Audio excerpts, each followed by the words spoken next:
बिस्मिल्लाहिर्रहमानिर्रहीम। अस्सलाम वालेकुम। My self is Asif Mumtaz. बच्चों, आप लोग जानते हैं कि हम गाज़ेज़ लॉ की एप्लीकेशन को स्टडी कर रहे थे। आज हमने गाज़ लॉ की थर्ड एप्लीकेशन स्टडी करनी है, जो क्या है, electric intensity between two opposite charge parallel plate. यानी हमने क्या करनी है, दो पैरेलल प्लेट लेनी है और उन प्लेट के ऊपर अपोजिट चार्ज है और फिर हमने उनका इलेक्ट्रिक फ्लक्स या इलेक्ट्रिक इंटेंसिटी क्या करनी है, फाइंड आउट करनी है। तो सपोज करते हैं कि हमारे पास दो पैरेलल प्लेट हैं। ये दो पैरेलल की मैंने मेटल प्लेट ले ली। ये एक प्लेट आ गई और ये हमारे पास सेकंड प्लेट आ गई। सपोज करते हैं कि जो फर्स्ट प्लेट है उस पर पॉजिटिव चार्ज है और जो सेकंड प्लेट है उसके ऊपर नेगेटिव चार्ज को हम कंसीडर करते हैं। अब दो पैरेलल प्लेट आ गई। ये दो हमने पैरेलल की मेटल प्लेट ली हैं और ये प्लेट वैक्यूम के अंदर ली हैं और ये दो प्लेट बहुत क्लोज हैं। जब हमने दो प्लेट इस तरह से ले ली तो आप जानते हैं कि जो फील्ड लाइन होती हैं वो पॉजिटिव चार्ज से स्टार्ट होती हैं और नेगेटिव चार्ज पे एंड होती हैं। ये हमने फील्ड लाइन की प्रॉपर्टीज में स्टडी किया था। तो ये जो चार्ज है प्लेट की इनर साइड पे कंसंट्रेट कर रहा होगा। यहाँ पॉजिटिव प्लेट की इनर साइड पे कंसंट्रेट कर रहा है और यहाँ नेगेटिव प्लेट की इनर साइड पे कंसंट्रेट कर रहा है। तो जो फील्ड लाइन स्टार्ट होंगी बच्चों, वो क्या होंगी, प्लेट के इनर साइड से स्टार्ट होंगी और प्लेट के इनर साइड पे क्या हो जाएंगी, एंड हो जाएंगी। यानी पॉजिटिव प्लेट की इनर साइड से स्टार्ट होंगी और नेगेटिव प्लेट की इनर साइड पे जाकर क्या हो जाएंगी, एंड हो जाएंगी। क्योंकि चार्ज जो है वो इनर साइड पे क्या कर रहा होगा, कंसंट्रेट कर रहा होगा। तो इस तरह से हमने क्या कर ली, दो पैरेलल प्लेट ले ली, वैक्यूम के अंदर ली, वो दोनों क्लोज थी और इनके ऊपर क्या था, अपोजिट चार्ज था। अब हमने क्या करना है, इलेक्ट्रिक फ्लक्स जो है, इलेक्ट्रिक इंटेंसिटी जो है वो हमने क्या करनी है, इन अपोजिट पैरेलल प्लेट की फाइंड आउट करनी है। तो हमने कहा था कि जब भी हमने इलेक्ट्रिक इंटेंसिटी फाइंड आउट करनी हो तो हम गाउस लॉ को अप्लाई करते हैं और गाउस लॉ को अप्लाई करने से पहले हम क्या कंसीडर करते हैं, गाउसियन सरफेस को कंसीडर करते हैं। तो फर्स्ट ऑफ ऑल हम क्या करेंगे बच्चों, गाउसियन सरफेस को कंसीडर करेंगे। इसी डायग्राम को बच्चों अगर मैं थोड़ा सा इस तरह रिड्रा कर दूं, ये हमने डायग्राम को इस तरह रिड्रा कर दिया। ये एक प्लेट ले ली, सपोज के इस प्लेट पे पॉजिटिव चार्ज है और ये हमने सेकंड प्लेट ले ली और इस प्लेट पे कौन सा चार्ज है, इस प्लेट पे सपोज के नेगेटिव चार्ज है। अभी हमने पढ़ा था कि जो फील्ड लाइन है वो पॉजिटिव प्लेट से स्टार्ट होंगी और नेगेटिव चार्ज पे क्या हो जाएंगी, एंड हो जाएंगी। तो ये हमने फील्ड लाइन को शो कर दिया जो पॉजिटिव चार्ज से स्टार्ट हो रही हैं और नेगेटिव चार्ज पे एंड हो जाएंगी। तो स्टूडेंट, हमने ये कंसीडर किया है कि हम पहले गाउसियन सरफेस कंसीडर करेंगे। तो इस डायग्राम में फर्स्ट ऑफ ऑल हम गाउसियन सरफेस कंसीडर करने जा रहे हैं। देखो बच्चों, यहाँ पे गाउसियन सरफेस हम, आप जानते हैं कि हम क्लोज सरफेस की फॉर्म में कंसीडर करते होते हैं। तो मैं यहाँ पे गाउसियन सरफेस रेक्टेंगल की फॉर्म में कंसीडर करता हूँ। हमने क्या करना है, एक रेक्टेंगल ड्रा करना है और ये रेक्टेंगल किस चीज़ को शो करेगी, गाउसियन सरफेस को शो करेगी। तो ये मैंने एक रेक्टेंगल ड्रा कर दी। अब यहाँ पे जो गाउसियन सरफेस आ गई वो रेक्टेंगल की फॉर्म में आ गई है। ये हमने रेक्टेंगल की फॉर्म में गाउसियन सरफेस ड्रा कर दी। बच्चों, अब अगर आप इस गाउसियन सरफेस को देखें तो टोटल इसकी चार साइडें आ रही हैं। यानी ये अपर साइड, टॉप, ये बॉटम, ये लेफ्ट साइड और ये राइट साइड। और अगर हम इसका एरिया देखें तो हम इसको कह सकते हैं सरफेस एरिया ऑफ रेक्टेंगल।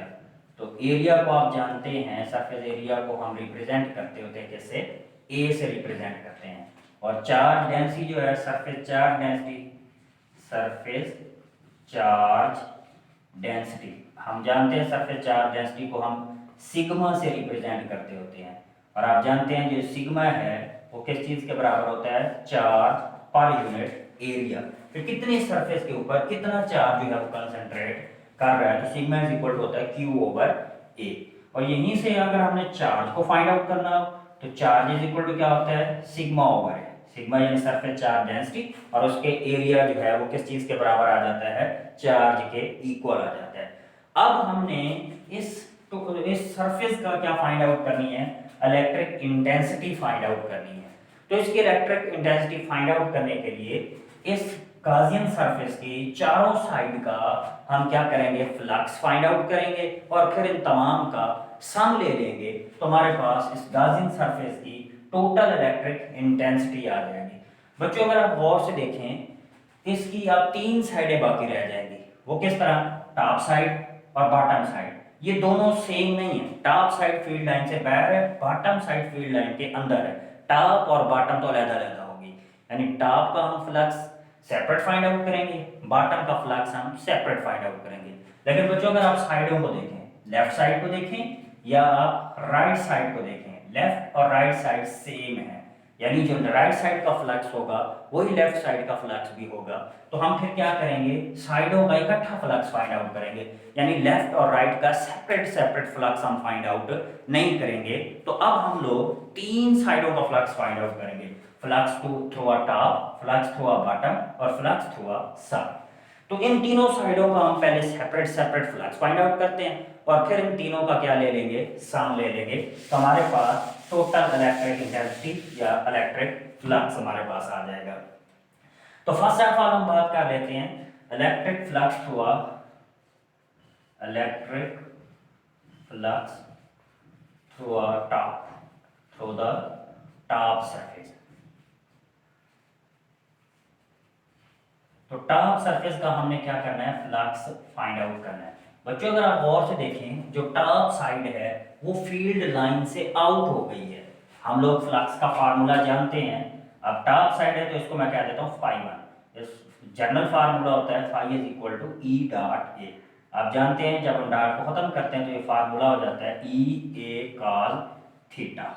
अब बच्चों अगर आप गौर से देखो, मैंने कहा कि जो टॉप साइड है वो फील्ड लाइन से आउट हो गई है, यानी यहाँ पे इस टॉप साइड में से कोई फील्ड लाइन पास नहीं हो रही। जब कोई फील्ड लाइन पास नहीं होगी, इसकी जो इलेक्ट्रिक इंटेंसिटी है, जो E की वैल्यू है, वो E फिर किस चीज के बराबर हो जाएगा बच्चों, E फिर इक्वल हो जाएगा 0 के इक्वल।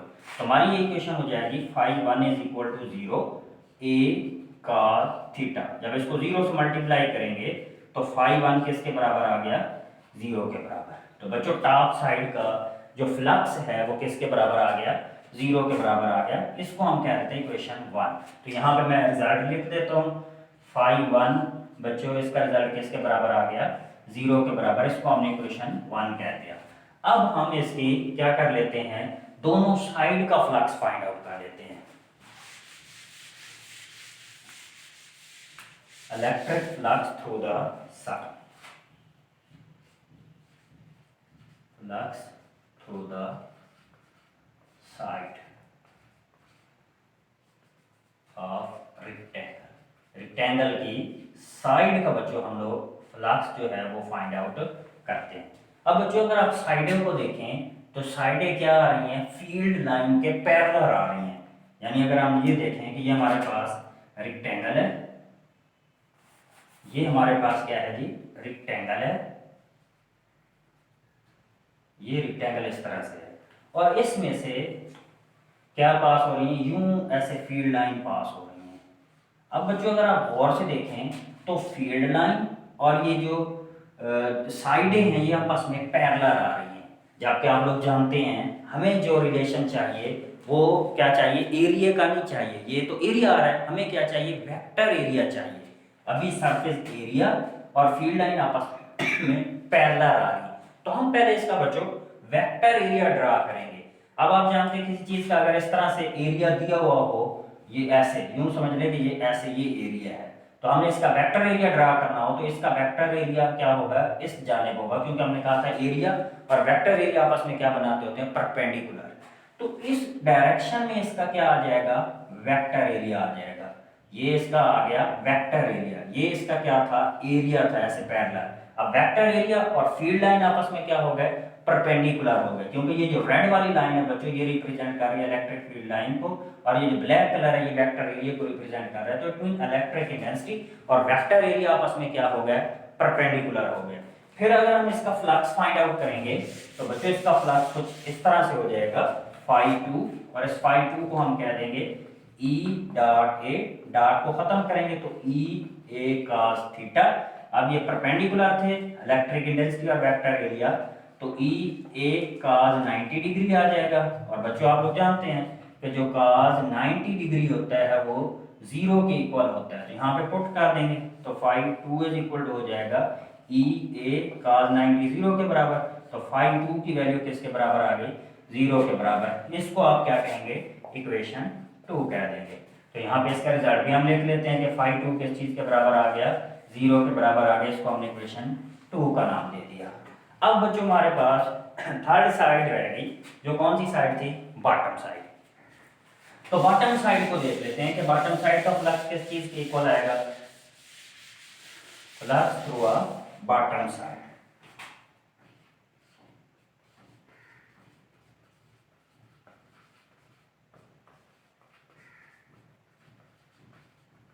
देखो बच्चों, अगर हम डायग्राम को दोबारा से देखें तो ये हमारे पास बॉटम साइड आ रही है इस तरह से। ये हमारे पास रेक्टेंगल थी, ये वाली हमारे पास बॉटम साइड है, ये बॉटम साइड है हमारे पास,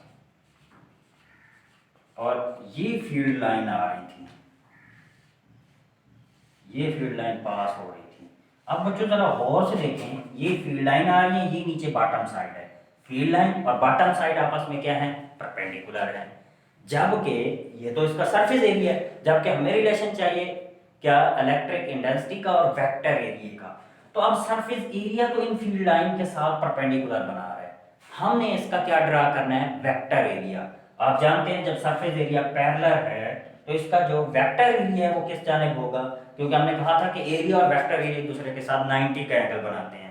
इसका बच्चों जो वेक्टर एरिया है वो वेक्टर एरिया कुछ इस तरह से आ जाएगा, ये इसका वेक्टर एरिया होगा यूं इस जानिब, ये इसका वेक्टर एरिया है। अब ये फील्ड लाइन थी रेड वाली लाइन, और ये जो ब्लैक वाले मैंने ड्रा किया ये इसका क्या आ गया, वेक्टर एरिया। अब बच्चों अगर आप फील्ड लाइन और वेक्टर एरिया को देखें तो ये आपस में पैरेलल है, जबकि हमने ये देखा था कि वो जो सरफेस एरिया था और जो फील्ड लाइन थी वो आपस में क्या थे, परपेंडिकुलर थे। मैं लिख देता हूं बच्चों इसके लिए कि surface area and electric field lines are parallel. ये क्या थे, पैरेलल थे। हमें जो रिलेशन चाहिए वो किन दो चीजों के दरमियान चाहिए था, surface area, surface vector area.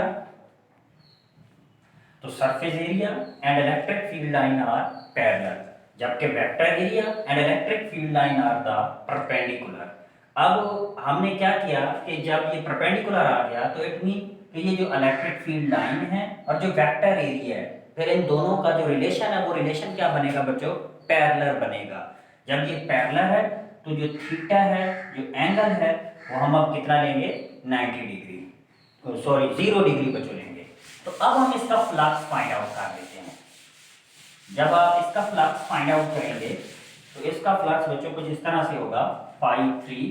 तो φ3 इज इक्वल टू क्या हो जाएगा हमारे पास, E डॉट ए, डॉट को खत्म करेंगे E a cos थीटा, और यहाँ पे आप cos थीटा कितना आएगा, cos 0 डिग्री आएगा। cos 0 क्या होता है, 1 होता है। तो φ3 का फ्लक्स क्या आ गया, E a के बराबर आ गया। तो ये देखें ये लोअर साइड थी जो क्या आ रही थी, फील्ड लाइन के साथ परपेंडिकुलर बना रही थी, जबकि हमने इसका वेक्टर एरिया लेना था। तो इसका वेक्टर एरिया कैसे आया था, ये इसका वेक्टर एरिया आ गया था। अब वेक्टर एरिया और फील्ड लाइन आपस में क्या आ गए थे, पैरेलल आ गए थे, इस वजह से यहाँ पे हमने एंगल को 0 डिग्री लिया था। तो यहाँ पे हम φ3 की वैल्यू पुट कर देते हैं। तो φ3 किस चीज के बराबर आ गया, E a के। तो हम क्या करते हैं, अब टोटल फ्लक्स फाइंड आउट कर लेते हैं, जिसको हम फाई टोटल का नाम देते हैं। तो फाई टोटल जो है वो बच्चों इक्वल आ गया था φ1 प्लस φ2 प्लस φ3, ये तीन फ्लक्स के इक्वल आ गया था। हमने यहाँ पे पढ़ा इक्वेशन 1 में φ1 0 के इक्वल है, फाई 2 भी 0 के इक्वल है और फाई 3 किस चीज़ के इक्वल आ रहा था, फाई 3 बराबर आ रहा था ई ए के। तो फाई टोटल हमारे पास किस चीज़ के बराबर आ जाएगा, फाई टोटल जो है वो हमारे पास बच्चों इक्वल आ गया ई ए के। अब यहाँ पे बच्चों हमने गाज लॉ को अप्लाई करना है, अप्लाइंग द गाज लॉ। अब गाज लॉ क्या था कि जो फ्लक्स है फाई ई है वो किस चीज के बराबर है, 1/एप्सिलॉन नॉट इनटू क्यू। अब क्यू बच्चों हमने अभी पीछे ड्राइव किया था कि क्यू किस चीज के इक्वल है, क्यू को हमने पढ़ा था क्यू इक्वल था सिग्मा ए के। तो इसकी वैल्यू यहाँ पर रिप्लेस कर देते हैं, तो phi E is equal to क्या आ गया, 1/एप्सिलॉन नॉट इनटू क्यू, और क्यू की जगह क्या आ जाएगा सिग्मा ए। यहाँ हम इसको लिख सकते हैं phi E is equal to sigma A over epsilon naught. तो बच्चों ये हमारी इक्वेशन, हमने यहाँ पे फ्लक्स की एक इक्वेशन ये ड्राइव की थी कि फाई ई किस चीज के बराबर आ रहा था, ई ए के। इसको हम कह देते हैं इक्वेशन ए और इसको हम नाम दे देते हैं इक्वेशन बी का। अब हम इन दो इक्वेशन को कंपेयर कर देते हैं, compare the equation A and B, comparing equation A and equation B. तो लेफ्ट साइड दोनों की इक्वल थी तो राइट साइड भी इक्वल होनी चाहिए, तो क्या हो जाएगा sigma A over epsilon naught into E A. अब बच्चों जो चीज कैंसिल होती है उसको आपने कैंसिल आउट कर देना है। देखो ई से ए कैंसिल हो गया, बाकी क्या रह गया, ई रह गया। तो ई इज इक्वल टू हमारे पास किस चीज के बराबर आ गया, सिग्मा ओवर एप्सिलॉन नॉट के इक्वल आ गया। तो इट मीन जो इलेक्ट्रिक इंटेंसिटी है पैरेलल प्लेट की वो किस चीज के बराबर आ गई है, E is equal to sigma over epsilon naught. और अगर हमने इसको वेक्टर फॉर्म में लिखना हो तो वेक्टर फॉर्म में हम इसको कैसे लिखेंगे, इन वेक्टर फॉर्म। वेक्टर में आप जानते हैं इसकी डायरेक्शन होगी, तो डायरेक्शन के लिए हम यूनिट वेक्टर यूज करते हैं। इसी फॉर्म को हम यूं लिखेंगे, E is equal to sigma over epsilon naught into R. इसके इन दोनों के साथ क्या आ जाएगा, यूनिट वेक्टर। ये यूनिट वेक्टर क्या करेगा, इसकी डायरेक्शन को रिप्रेजेंट करेगा। तो बच्चों आई होप आप लोग इस लेक्चर को अच्छी तरह अंडरस्टैंड कर गए होंगे। अगर कोई आपके कोई प्रॉब्लम है तो आप कमेंट बॉक्स में कमेंट कर सकते हैं। अल्लाह हाफिज़।